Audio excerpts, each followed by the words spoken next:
Bonjour Sylvie Kossic. Bonjour. Vous êtes principale de collège, je crois. C'est ça, tout à fait. Je suis principale du collège Guy Môquet à Gennevilliers, un des deux établissements REP+ des Hauts-de-Seine.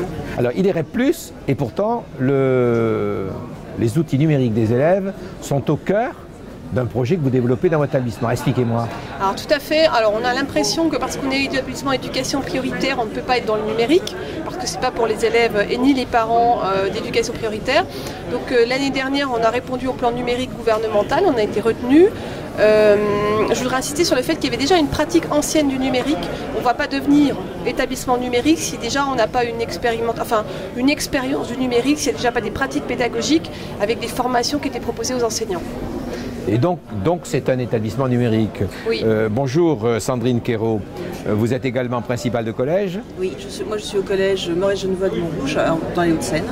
Et le numérique est aussi présent dans votre établissement? Oui, il est très présent et c'est pareil, on a répondu à l'appel à projet du PNE, donc Collège Biodlab, avec déjà des pratiques existantes.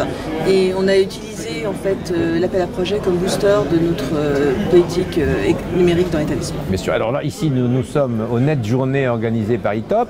Pourquoi vous êtes ensemble? Parce qu'on a décidé de travailler ensemble, même si on a des établissements qui sont différents, on a en fait beaucoup de points communs, d'abord dans notre façon de piloter, et ensuite dans la vision que l'on a de la pédagogie et de l'apport du numérique dans la pédagogie des enseignants. Alors Sylvie Kossic, c'est quoi le BIOD? Donc ça veut dire que les élèves apportent leur propre outil personnel. Donc ça peut être leur téléphone portable, leur smartphone, attention, ou alors leur tablette. Alors allez, je vous arrête là. Oui. Vous avez failli dire? Téléphone portable, tout à fait. Alors, vous avez dit leur smartphone pour ne pas dire le téléphone portable. Oui. Et je vous vois sourire. Oui, non, mais parce que j'attends la question suivante, c'est-à-dire vous allez me dire comment allez-vous faire avec les annonces du ministre sur l'interdiction du téléphone portable. Alors, si je comprends bien, cet appareil-là, celui-là ou d'autres, c'est aussi un téléphone, mais est-ce que c'est essentiellement un téléphone? Alors, dans l'utilisation qu'on va faire au collège, c'est un outil pédagogique donc, qui est qui est utilisé à un moment donné sous la responsabilité du professeur pour uniquement une utilisation pédagogique. Voilà. Alors, utiliser pédagogiquement un smartphone, mais écoutez, je suis parent d'élève, je m'interroge. Moi, quand j'étais parent, quand j'étais même élève, je n'utilisais pas ce type d'appareil comme outil pédagogique. Comment fait-on pour utiliser cet outil pédagogique? Alors, d'abord, c'est un outil sur lequel il y a beaucoup d'applications. Il y a par exemple des appareils photo. Quand vous avez un élève qui, par exemple, est dyslexique et qui a besoin d'une trace écrite, au lieu de se concentrer sur l'écriture qui lui pose beaucoup de problèmes, il écoute et à la fin de l'heure, il photographie le cahier d'un autre élève. Ensuite, on peut aussi faire de la différenciation pédagogique. Les enseignants, par exemple, de langue vont faire écouter des vidéos, enfin regarder des vidéos ou écouter des enregistrements pas forcément les mêmes à tous les élèves. Ils ont chacun leur casque. Ils peuvent voir la vidéo ou l'enregistrement en continu ou bien s'arrêter, reprendre et aller à leur rythme. Vous avez d'autres exemples, Sylvie? Alors, on expérimente aussi beaucoup des quiz à la fin d'une séquence. C'est-à-dire qu'il y a des professeurs qui font, pour voir ce que l'élève a retenu des connaissances, des petits quiz à la fin d'une séquence, ou alors des révisions avant une évaluation, de façon à ce qu'on fixe davantage l'apprentissage. On s'est rendu compte qu'on avait des élèves qui réussissaient mieux, globalement, et en plus que des élèves qui étaient en décrochage prenaient davantage de plaisir et réussissaient davantage dans les évaluations. Alors vous utilisez des applications pour cela? Oui, on utilise un certain nombre d'applications. Vous avez quelques exemples? Clickers? Oui, Clickers, Kahoot. Bon alors, il y a quand même une question que bon nombre de responsables posent. Tous les élèves ont-ils ce type de matériel? Alors voilà, on s'est aussi posé la question et c'est pour ça qu'on a à côté des tablettes qui ont été fournies par le conseil départemental qui permettent d'éviter qu'il y ait une fracture entre les élèves qui ont leur smartphone et les élèves qui n'en ont pas. Mais honnêtement, on a fait un sondage dans l'établissement, on est à plus de 95% des élèves qui ont un smartphone dans l'établissement et dès la 6e. Bon, c'est effectivement les chiffres que donnent la plupart des indicateurs. Hypothèse, Monsieur le ministre de l'Éducation nationale décide d'interdire les téléphones portables dans un établissement scolaire. D'abord, comment réagissent vos enseignants et puis comment font-ils? Alors on en a déjà parlé en fait, parce que comme on est dans l'expérimentation, c'est vrai que ça tracasse tout le monde. Il faut savoir que nous, on expérimente que dans beaucoup d'établissements de France, ils utilisent déjà le smartphone dans une utilisation pédagogique. Et il faut entendre le ministre qui a beaucoup réfléchi quand même et qui parle vraiment maintenant de l'utilisation pédagogique, de l'expérimentation pédagogique. Donc il y a des endroits où on peut utiliser son smartphone, il y a des endroits où on ne peut pas l'utiliser. Donc ça demande pour tous les chefs d'établissement de bien cadrer avec les élèves les endroits où on ne peut pas utiliser son smartphone. Très bien. Bon, vous êtes dans un atelier où on parle aussi de forme scolaire, d'aménagement scolaire. En d'autres termes, d'abord c'est quoi la forme scolaire? Pourquoi faut-il aménager la salle de classe autrement que de la façon dont elle a toujours été organisée, c'est-à-dire certains disent en autobus? Alors déjà, cette forme d'autobus, elle est propre au secondaire, mais elle n'existe pas dans le primaire. Tout à fait. Et on s'inspire quand même de ce qui se passe au primaire, par exemple des salles dans lesquelles il y a des coins lecture, des endroits où les élèves peuvent être en îlot, mais pas forcément toujours en îlot, donc on peut avoir des mobiliers modulables et on les met en randonnée par exemple s'il faut une évaluation, et puis ensuite ils peuvent retrouver le groupe. On fait des ateliers de différenciation, c'est-à-dire que pendant que le professeur est avec un groupe d'élèves au tableau, il y a un autre tableau, parce qu'on fait des murs pédagogiques différents, un autre groupe d'élèves est en autonomie avec un vidéoprojecteur, des exercices corrigés, voilà. On peut avoir des élèves au tableau blanc, sans numérique, qui sont en train de travailler ensemble, debout, de coopérer.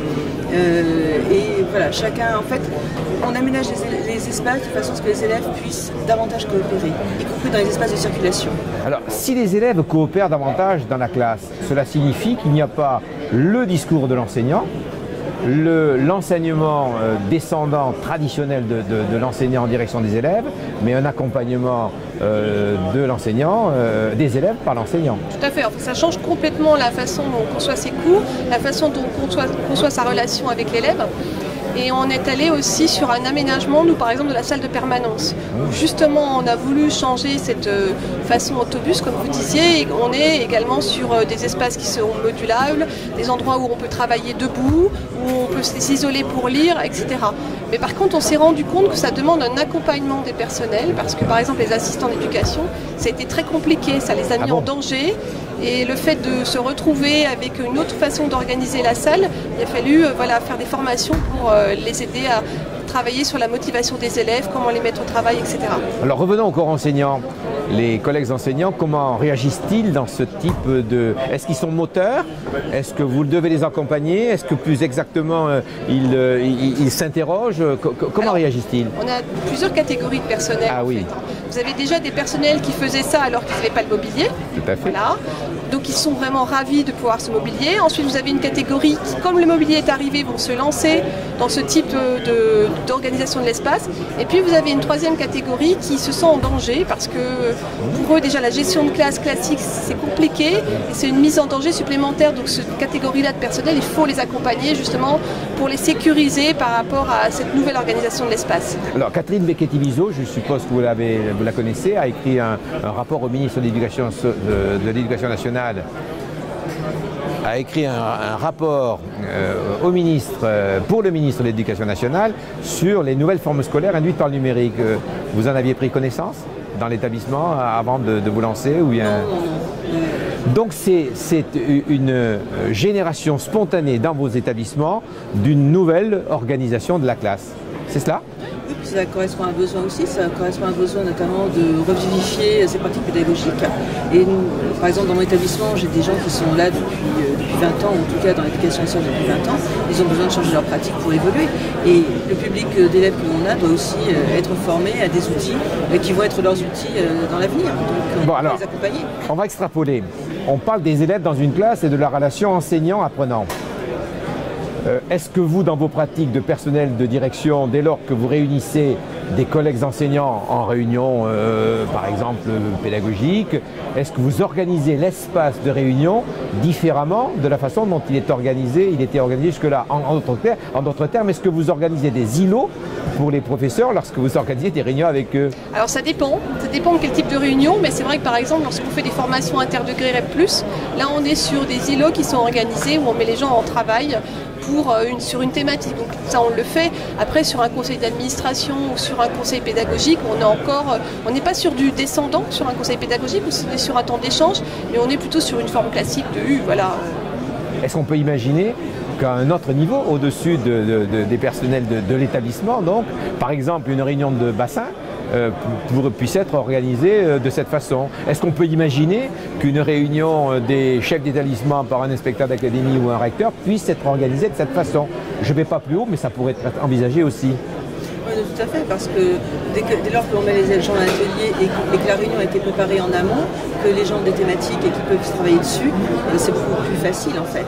Mais ça demande, comme pour l'enseignant, une préparation en amont avec des sondages, avec déjà il faut que les gens en fait arrivent avec un travail qui est déjà préparé, comme des élèves en classe inversée. C'est-à-dire qu'il y a une réflexion qui a déjà été menée, et ensuite c'est une mise en commun, c'est une réflexion ensemble.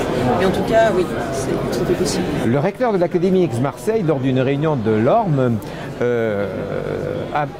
s'est même interrogé publiquement en disant: mais ne faudrait-il pas que l'on inverse aussi l'administration, puisqu'on parle beaucoup de classe inversée? Une simple réponse. Alors là, je sèche. Enfin écoutez, je vous donne l'information, ça peut faire l'objet d'une réflexion. Merci beaucoup. Et c'est moi qui vous remercie, Sylvie Kossig, merci beaucoup.